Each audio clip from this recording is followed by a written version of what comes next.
எங்களது அழைப்பை ஏற்று வந்திருக்கும் இயக்குனர் சங்க தலைவர் ஆர் உதயகுமார் சார் அவர்களே, செயலாளர் பேரரசு சார் அவர்களுக்கும் எனது நன்றியை முதல்ல தெரிவிச்சுக்கிறேன்.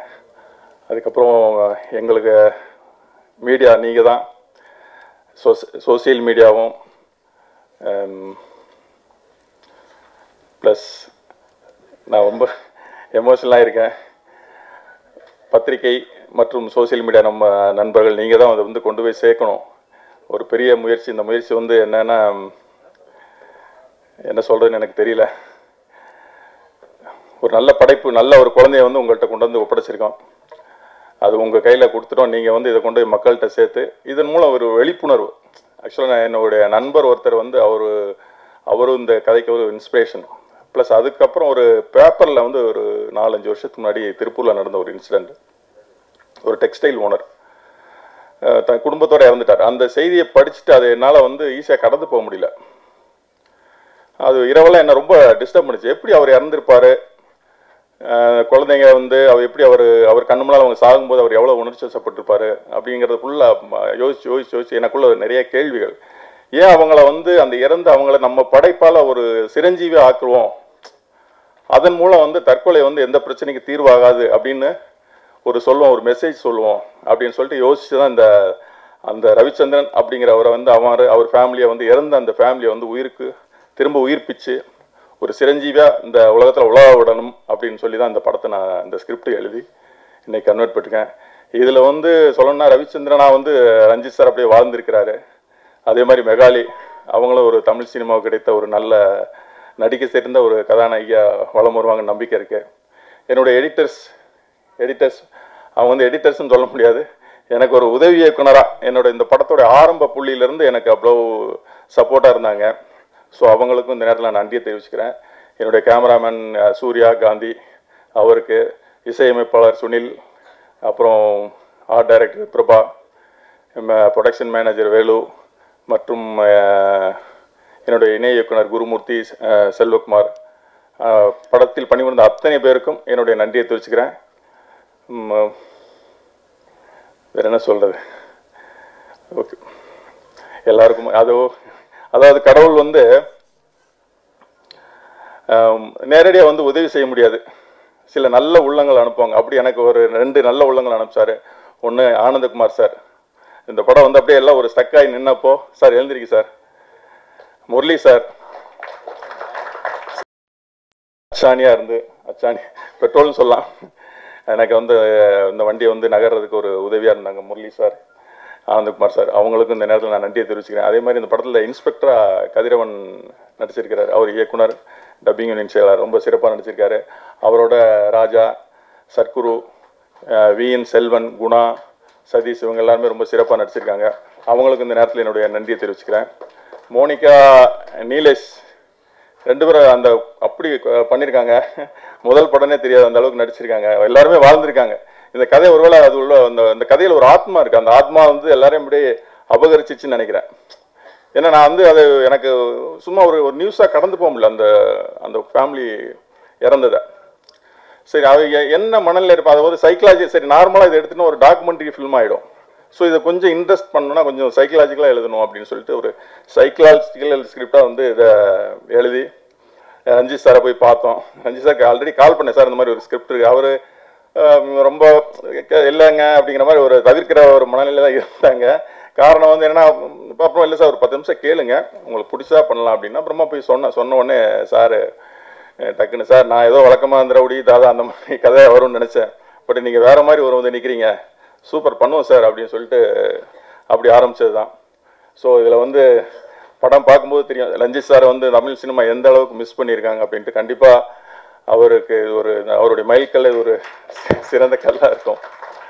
ஓகே, ஸோ மேலும் நேரம் கால தாமதம் இருப்பதால் விட்டல் சார் ஒருத்தர் நான் பார்க்கும்போது விட்டல் சார் எனக்கு என்னென்னா ஒரு பெரிய பேக் போன் சார் எனக்கு ஒரு அப்பா மாதிரி. நான் கரெக்டாக ஏதாவது அவருடைய இதாக இருக்குமே எனக்கு கால் பண்ணுவார் திடீர்னு. நான் நிறைய வாட்டி பார்த்துருக்கேன். ஒருவேளை எங்கள் அப்பாவுடைய ஆத்மா அவருக்குள்ளே போச்சான்னு தெரியல. கரெக்டாக நான் வீட்டில் சொல்லுவேன், ரொம்ப என்கரேஜாக சொல்லுவார், சார் நல்ல படம் எடுத்துருக்கு, தைரியமாக இருங்க சார், நான் வரும் சார் சொல்லுவார். அவர் சிறப்பாக நடிச்சிருக்காங்க விட்டல் சார். ஆக்சுவலி இது வந்து ராதாரவி அண்ணனுக்கு தான் இந்த கதையை சொன்னோம். அவர் கதை கேட்டுட்டு ராதாரவி அண்ணன் என்ன சொன்னா, எப்போ ஆல்ரெடி எனக்கு நிறைய நெகட்டிவ் சைடு இருக்கு, இதில் இந்த கேரக்டர் பண்ணேன்னா என்னை வீட்டுக்குள்ளேயே சேர்க்க மாட்டாங்க அப்படின்னு பயந்தார். ஸோ அப்புறமா சரி பார்க்கும்போது அப்புறம் விட்டல் சாரை சரி ட்ரை பண்ணுவோம் சரி சொன்னேன். அவர் சார் கொஞ்சம் அப்படி யோசிச்சு பரவாயில்ல பண்ணுவோம். அதாவது வில்லனை வந்து தூத்துறதா அவங்களுக்கு ஒரு வெகுமதி, மக்கள் வந்து வெறுக்கிறது வெகுமதி. நான் பண்ணுறேன்னு சொல்லி தைரியமாக பண்ணுறாங்க. சென்சாரில் வந்து நிறைய சார் டைலாக் மியூட் பண்ணியிருக்காங்க. ஸோ விஷுவலாக இருக்காது டைலாக்ல, ஏன்னா கெட்டவனா அவன் கெட்ட வார்த்தை பேசி தான் ஆகணும். ஸோ அதை நம்ம சொல்லணும் அப்படிங்கிறதுக்காக பண்ணோம். வேற யாரும் இருந்தா மன்னிச்சிருங்க. சார் உதயகுமார் சார் பேரு சார், உங்கள் படங்களை பார்த்தா நாங்கள்லாம் வந்திருக்கோம், சினிமாக்கே வந்தோம். ஆமாம், சின்ன கவுண்டரு, கிழக்கு வாசல்லாம் கோயம்புத்தூர்லாம் எத்தனை வாட்டி பார்த்து நினைக்கிறது இல்லை. ஸோ நீங்கள் என்னுடைய மேடையில் இருக்கிறது எனக்கு ஒரு மிகப்பெரிய பெருமையாக நினைக்கிறேன். அதே மாதிரி நண்பர் ஆதவன் வந்து என்னென்னா, அவர் என்னோட இன்னொரு படம் அது ரிலீஸ் ஆகலை அந்த மாதிரி அதில் முதல்ல ஆதவன் நான் தான் இன்ட்ரடியூஸ் பண்ண அந்த ஒரு பெருமை எனக்கு இருக்குது. ஆக்சுவலாக அதில் வந்து ஆர்ஜே பாலாஜி நடிக்க வேண்டியது, ஆர்ஜே பாலாஜி தான் ஃபஸ்ட்டு நான் தான் நடிக்கிறது கூப்பிட்டேன். அவருக்கே ஆச்சரியம், என்னங்க எப்படி சார் என்ன அந்த ஹீரோ ஃப்ரெண்டு கேரக்டர் வந்து ஒரு ஃப்ராங்க் கால் பண்ணி கலாய்க்கிற மாதிரி. ஸோ அவர் ப்ரோக்ராம் கேட்டிருக்கேன், அப்போ அவர் நடிக்க சினிமா இல்லை. அப்போ தான் சரின்ட்டு அப்புறம் பண்ண சரி சார் பண்ணுவோம் அப்படின்ட்டாரு. கரெக்டாக ஷூட்டிங் ஒரு 2-3 நாளில் அவர் ஃபோன் சுவிட்ச் ஆஃப் ஆகிடுச்சு.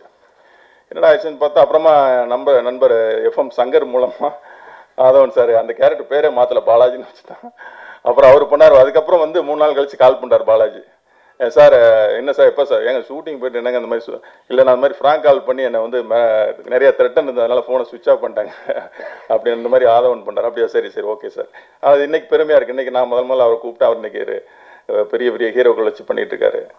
ஸோ ஆதவனும் அந்த மாதிரி ஒரு நல்ல ஒரு வாய்ப்புக்காக வெயிட் பண்ணிட்டு இருக்காரு. ஸோ வந்திருக்க எல்லாருக்கும் அனைவருக்கும் என்னுடைய மனமார்ந்த நன்றியை தெரிவிச்சுக்கிறேன். இந்த வளர வேண்டிய சரியா தண்ணீர் வார்த்து வளர்த்து விடுங்க. என்னுடைய இயக்குனர் சாமி சார், சாரி சார் கிளாரில் எல்லாமே மறந்து. ஓகே, சாமி சாரோட நான் வந்து மிருகம் 2-3 படங்கள். ஆமாம் சார், மேடைக்கு வாங்க ப்ளீஸ். வாங்க சார், வாங்க சார். எல்லாருக்கும் வணக்கம். இறுதி முயற்சி வந்து எங்களுக்கு 2வது படம். ஃபஸ்ட்டு படம் என்னென்னா காவல்துறை எங்கள் நண்பன் சொல்லிட்டு ஒரு படம். அந்த படம் எல்லாருக்கும் கனெக்ட் ஆகிற ஒரு படமாக இருந்தது. அதே மாதிரி இதுவும் என்னென்னா கண்டென்ட் ஓரியன்டான ஒரு படமாக இருக்கும். எல்லாருக்கும் ஒரு பிரச்சனை இருக்கும், எல்லா குடும்பத்துலேயும் ஒரு பிரச்சனை இருக்கும். அந்த பிரச்சனை எப்படி நம்ம சால்வ் பண்ணணும், அதுக்குள்ளே வந்து எப்படி ரெக்டிஃபை ஆகணும் அப்படின்றத வந்து இயக்குனர் வந்து சிறப்பாக பண்ணியிருக்காரு.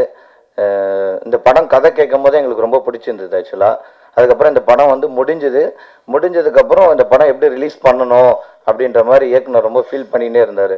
அப்படி பண்ணும்போது தான் கரெக்டான இடத்துல போய் சேர்ந்தால் கரெக்டாக ரிலீஸ் ஆகிடும் அப்படின்ற மாதிரி எல்லாருடைய கான்ஃபிடென்ட்டாக இருந்தது. பட் ஆனால் ரிலீஸ் பண்ணுறது ஒரு பிரச்சனையாக இருக்குது. அதனால் என்னென்னா என்ன பண்ணுறது அப்படின்னு வரும்போது அஜய் சார் தான் கண்டிப்பாக இந்த படத்துக்கு வந்து பெரிய எங்களுக்கு தெரிஞ்ச வரலும் அவர் தான் பெரிய தூணாக இருந்திருக்கார். என்னென்னா படம் பார்த்தவொடனே பிடிச்சி இப்போ வரலுமே அந்த படத்தை வந்து அதாவது ரிலீஸ் பண்ணுவாங்க.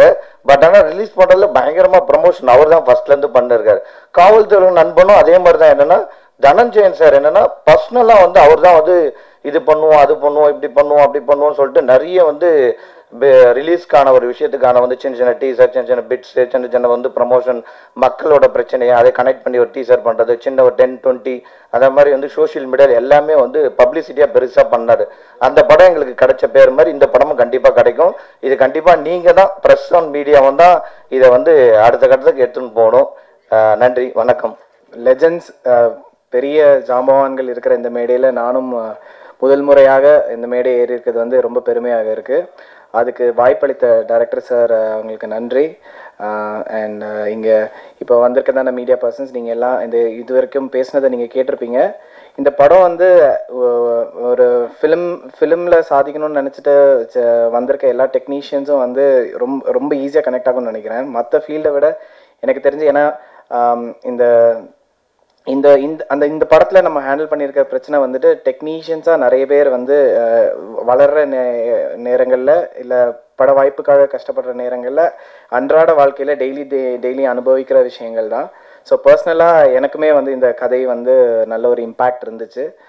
அண்ட் இப்போது கூட இதுக்கு லிரிசிஸ்ட் சார் வந்து ரொம்ப அருமையான லிரிக்ஸ் கொடுத்துருந்தாங்க. அவர் சார் ரஹ்மான் சார் கூடலாம் ஒர்க் பண்ணியிருக்காங்க. ஸோ அப்படி இருக்கும்போது என் கூடயும் ஒர்க் பண்ணணும்னு நினைக்கும் போது அவர் கூட ஒர்க் பண்ண எக்ஸ்பீரியன்ஸ் ரொம்ப நல்லா இருந்துச்சு. இதுக்காக கமலா அவங்க வந்து ஒரு ட்ராக் பாடியிருக்காங்க. அப்புறம் Aravind, Airtel super singer Aravind அவங்க பண்ணியிருக்காங்க. ஸோ எங்களால் முயன்ற அளவு நாங்கள் இதை கதைக்கும் அதை அருமையாக ஒளிப்பதிவு செய்த சூரியகாந்தி, அப்புறம் எடிட்டர்ஸ் அண்ட் கூட ஒர்க் பண்ண டெக்னீஷியன்ஸ் எல்லாமே அதை வந்து விஷுவலாக எந்த அளவுக்கு பியூட்டிஃபுல்லாக கொண்டு வந்தாங்களோ, கூடவே சேர்ந்து ஆனந்த் அவங்க வந்து மிக்சிங் பண்ணியிருந்தாங்க. 5.1 அண்ட் ஸ்டீரியோ மிக்சிங் ரொம்ப அழகாக பண்ணியிருந்தாங்க. ஸோ இதை அருமையான ஒரு விஷுவல்ஸ் அண்ட் அந்த கதைக்கு ஏற்ற இசையை கொடுத்துருக்கோம். அதுக்கு நல்ல ஒரு சப்போர்ட்டாக இந்த மியூசிக் இருக்குன்னு நாங்கள் நம்புகிறோம். நீங்களும் கண்டிப்பாக இந்த கதையும் மக்கள்கிட்ட நீங்கள் கொண்டு சேர்த்துருங்க. ரொம்ப நன்றி. அனைவருக்கும் எனது இனிய மாலை வணக்கம். அவையில் கூடியிருக்கிற பெரியோர்களுக்கும் எனது பணிவான வணக்கங்களை தெரிவித்துக் கொள்கிறேன். இந்த படம் எனக்கு கிடைச்சது ஒரு அற்புதமான ஒரு விஷயம். ஒன்றை தொட்டு ஒரு நல்லது நடந்தால் அதை தொட்டு அடுத்த நல்லது நடக்கும் அப்படின்னு சொல்லுவாங்க. நான் வந்து 2007 பாடல் எழுத ஆரம்பித்தேன். என்னுடைய முதல் பாடல் வந்து ரஹ்மான் சாருக்கு ஒன் லவ் அப்படின்ற ஒரு ஆல்பம்க்கு எழுதியிருந்தேன். அடுத்து ஜோதா அக்பரில் வரக்கூடிய ख्वाजा இந்தன் ख्वाजाன்ற பாட்டுடைய தமிழ் எழுதியிருந்தேன். அதுக்கப்புறம் ஒரு நீண்ட இடைவெளி எடுத்துக்கிட்டேன். ஏன்னா நான் வந்து ஆசிரியர் பணியில் இருந்தேன். இன்னொரு காரணம் என்னென்னா, கமர்ஷியல் பாடல்கள் எழுதுறதுல எனக்கு அவ்வளோ விருப்பம் இல்லை. அதனால் ரொம்ப விலகியே இருந்தேன் சினி ஃபீல்டை விட்டு. வெகு காலங்கள் கழித்து என்னுடைய மாணவன் மூலமாக எனக்கு எஃப்ஐஆர்ன்ற ஒரு படம் கிடைச்சது, விஷ்ணு விஷால் அவருடைய படம். அதில் வந்து 2 பாடல்கள் எழுதியிருந்தேன். அந்த பாடலை கேட்ட இயக்குனர் அமுதேஸ்வர் அப்படின்றவர், இன்னைக்கு வரைக்கும் நான் அவரை நேரில் பார்க்கல, இன்னைக்கு இந்த நிகழ்வுக்கு வருவார்னு எதிர்பார்த்திருந்தேன். பார்த்துருந்தா அவருக்கு ஒரு நன்றி சொல்லணும்னு நினச்சிருந்தேன். அவர் வந்து அந்த பாடலை கேட்டுட்டு டைரக்டர், இந்த படத்தோட இறுதி முயற்சியுடைய டைரக்டர் வெங்கட்ஜனா சாருக்கு ரெஃபர் பண்ணியிருக்கிறாங்க. அப்படி தான் அந்த வாய்ப்பு எனக்கு கிடைச்சது. முதல்ல வந்து அவங்கள மீட் பண்ணும்போது கதையை சொன்னாங்க. கதை வந்து ஒரு முக்கியமான சமூக பிரச்சனையை எடுத்து கையாண்டிருக்கிறோம் அப்படின்னு சொல்லும்போதே இதாக இருந்தது. எனக்கு இன்னொரு சுதந்திரம் என்னென்னா, பாட்டை எழுதிட்டு மெட்டு அமைக்கலாம் அப்படின்னு சொன்னாங்க. சரின்னு சொல்லி முதல்ல ஒரு பாடல் தான் முடிவு பண்ணியிருந்தாங்க. அந்த பாடல் வந்து அது இன்னைக்கு ஸ்க்ரீன் ஆகலை. அது படம் வரும்போது பாருங்கள். அதுவும் இன்னொரு ஆழமான ஒரு வலியை சொல்லக்கூடிய பாடல். அதுலேருந்து வலியிலேருந்து ஒரு வழியையும் சொல்லக்கூடிய பாடல். அது வரும்போது உங்களுக்கு ரொம்ப பிடிக்கும். கதையோட்டத்தோடு போகக்கூடிய பாடல் தான். அடுத்ததாக வந்து வெகு நாட்கள் கழித்து மறுபடியும் இந்த பாடலுக்கு இந்த சூழல் ஒன்று இருக்குது, இந்த சூழலுக்கு ஒரு பாட்டு வேணும் அப்படின்னாங்க. இதுவும் மாண்டாஜ் சாங் தான் அப்படின்னு சொல்லும்போது இதுவும் எழுதிட்டு தான் மெட்டமைச்சாங்க. சுனில் தாசர் பற்றி சொல்லி ஆகணும். இந்த பாட்டோடைய மெலடி கேட்டிருப்பீங்க. இந்த மெலடி வந்து எங்கேயுமே வார்த்தைகள் வந்து அடுத்த எனக்கு இதுக்கு ஒரு ஆப்ஷன் கொடுங்கன்னு அவர் கேட்கவே இல்லை. கொடுத்த லிரிக்ஸுக்கு அழகாக ஒரு மீட்ரு பண்ணி அது மெலடியாகவும் ரொம்ப அருமையாக சோல்ஃபுல்லாக பண்ணியிருந்தார். கோரஸ்லாம் சரியான இடங்கள்ல சேர்த்துருந்தாரு. இப்படி இந்த பாடல் வந்தது. இதில் வந்து இந்த உயிர் கூட்டில் சிறை கதவை யார் தைத்ததோ அப்படின்ற வரிகள்லாம் வந்து அந்த கதைக்குள்ளே இருந்து தான் எடுத்தது. அந்த கதையில் எவ்வளோ எமோஷன்ஸ் ப்ளே ஆகிருக்கு. ரஞ்சித் சார்லேருந்து, ஹீரோயின் மேம்லேருந்து, இந்த குழந்தைங்கலேருந்து எல்லாருமே வந்து அந்த எமோஷன்ஸ் எப்படி ப்ளே பண்ணியிருந்தாங்களோ. ஏன்னா யூஸ்வலாக ஒரு டியூனுக்கு பாட்டு எழுதும் போது அந்த டியூனை கேட்க அதுலேருந்தே சொல் கிடைக்கிறத மாதிரி எனக்கு ஒரு உணர்வு ஏற்படும். அதை வச்சு எழுதுவோம். ஆனால் இதில் வந்து சீன்லேருந்து வார்த்தைகளை எடுக்க முடிஞ்சது. அந்த உணர்ச்சியை தான் அப்படி கடத்த முயற்சி செஞ்சுருக்கேன். அது உங்களுக்குலாம் பிடிச்சிருக்கும்னு நினைக்கிறேன். இயக்குனர் அவர்களும் மற்றவர்களும் கேட்டுக்கிட்ட மாதிரி ஊடக நண்பர்கள் இந்த படத்தை நிச்சயமாக கொண்டு சேர்க்கணும். ஏன்னா அது ஒரு சிறந்த மெசேஜ். ஒவ்வொரு மனிதனும் எழுந்து நிற்க வேண்டிய சூழலுக்கு வரும்போது இந்த படம் நிச்சயமாக ஒரு பாடமாக இருக்கும்னு நினைக்கிறேன். அனைவருக்கும் நன்றி, வணக்கம். எல்லாருக்கும் வணக்கம். மேடையில் வந்து இருக்கும் திரு ஆர்வி உதயகுமார் அவர்களுக்கும், பேரரசு சார் அவர்களுக்கும், ரஞ்சித் சார் அவர்களுக்கும், மேகாலயா அவர்களுக்கும், அஜய் சார் அவர்களுக்கும், ஆதன் பேர் தெரியும் சார், மன்னிக்கிறோம், பத்திரிகை நண்பர்களுக்கும் மீடியா நண்பர்களுக்கும் என்னுடைய மாலை வணக்கம் தெரிவித்துக் கொள்கிறேன். எல்லாம் டைரக்டர் சொல்லிட்டாரு, நான் எப்படி வந்தது என்ன இருந்தது. மிகப்பெரிய சந்தோஷம். இன்னைக்கு வந்து இந்த விழா கொண்டாடுறது சாதாரண விஷயம் இல்லை. ஒரு அருமையான மெசேஜ் இந்த படத்தில். எனக்கு முதல்ல பயமாக தான் இருந்தது இந்த படத்தில் நடிக்கிறதுக்கு. அப்புறம் ஒத்துக்கிட்டேன், பண்ணுறேன் சார். நல்லா எனக்கு சுதந்திரம் கொடுத்தாரு. உங்கள் இஷ்டத்துக்கு பண்ணுங்க, அப்புறம் பார்க்கலாம், ரொம்ப அதிகமாக பண்ணாதீங்க, செட்டிலாக பண்ணுங்க. டைரக்டர் கண்ட்ரோல் பண்ணார். என்ன கஷ்டமாக தான் இருந்தது வில்லன் கேரக்டர் பண்ணுறது. இந்த படம் இந்த மெசேஜ் போய் சேரணும்னா அது மீடியா பத்திரிகையாளர்கள் உங்கள் கையில் தான் இருக்குது. தயவு செஞ்சு தலை வணங்கி கேட்குறேன், இந்த படத்தை பற்றி நல்லா எழுதினீங்கன்னா இந்த படம் செல்லில் ஆகிட்டு மிகப்பெரிய வெற்றி அடையும்னு என்னுடைய நம்பிக்கை. நான் கடவுளை வேண்டிக்கிறேன், தயவு செஞ்சு இதை செய்யுங்க. உங்கள் கையில் தான் இருக்குது. நன்றி, வணக்கம்.